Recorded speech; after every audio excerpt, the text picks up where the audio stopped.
سب سے اہم رکن حج کا وقوف عرفہ ہے۔ دیکھو اہم رکن 3، ایک تو احرام باندھ کر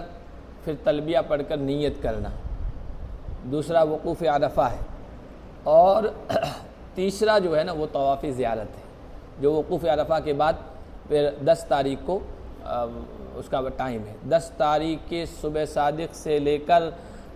12 کے غروب تک طواف زیارت کا ٹائم ہے، اور عرفہ کے وقوف کا جو ٹائم ہے وہ 9 تاریخ کے زوال کے بعد سے لے کر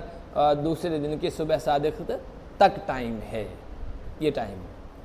اور اتنا اہم رکن ہے کہ دوسرے رکن میں کچھ کمی بیشی ہو جائے نا تو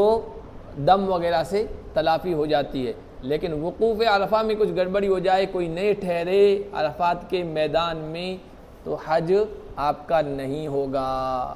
باقی ارکان ٹھیک ہے، آ گئے ہو تو ادا کر لو، باقی چیزیں آئندہ سال آپ کو پھر